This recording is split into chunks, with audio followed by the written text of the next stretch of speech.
How to plan for military retirement. Somebody planning military retirement faces several challenges and tasks. The most pressing, which may have to be dealt with several years before retirement, is to decide on the arrangements for receiving a military pension. Personnel will also need to prepare for finding new accommodation, check potential restrictions on new jobs, and consider counseling and advice to help with the transition. The basics of military pensions are simple. Somebody who is in the armed forces for fewer than 20 years gets no military pension. Somebody who is in the armed forces for 40 years or more gets a pension equal to his Army pay.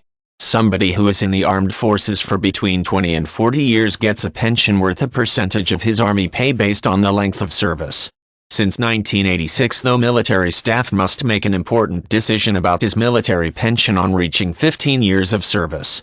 The key to planning for military retirement, and knowing what military pension you will receive, is understanding which of three systems applies in your case.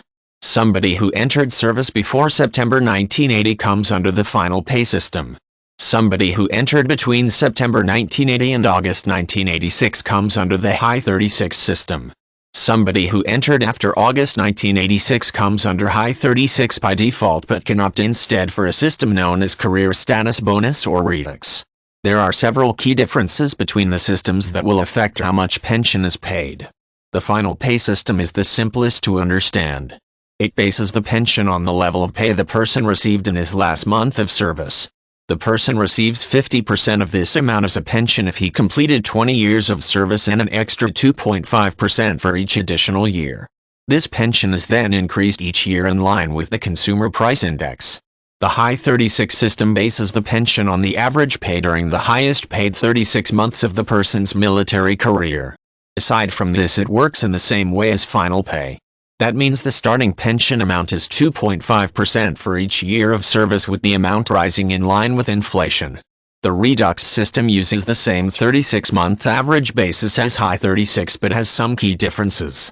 The Redux pension proportion starts at 40% for 20 years of service and increases by 3.5% for each additional year. The starting pension is increased by only 1 percentage point below the Consumer Price Index.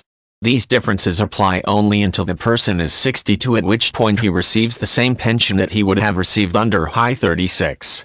The main decision a person planning for military retirement today comes after 15 years of service, at which point he must choose between High 36 or Redux. If he chooses Redux, he receives a $30,000 taxable bonus.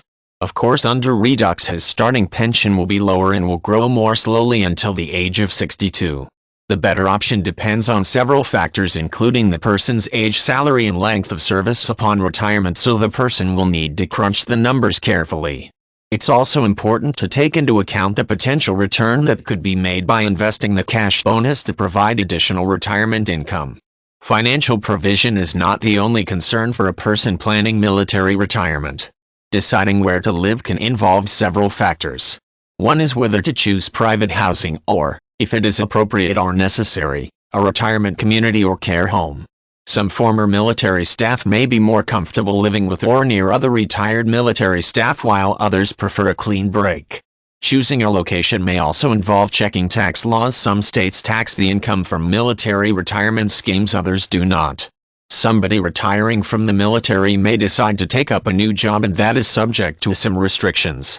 Most notably, a former military member will forfeit any retirement pay that is due while he is working for a foreign government, whether as an employee or contractor, unless he has received prior permission from the military. In principle, a former military member is not allowed to work for the Department of Defense in any capacity during the 6 months after retirement, though the person should check whether this rule is currently in effect or temporarily waived. A person who retires from the military may also experience significant culture shock in adjusting to civilian life. To mitigate this, each of the various branches of the military has a department designed to help with the adjustment. These include the Army's Retirement Services Office, the Air Force Retiree Services, the Navy Retired Activities Branch,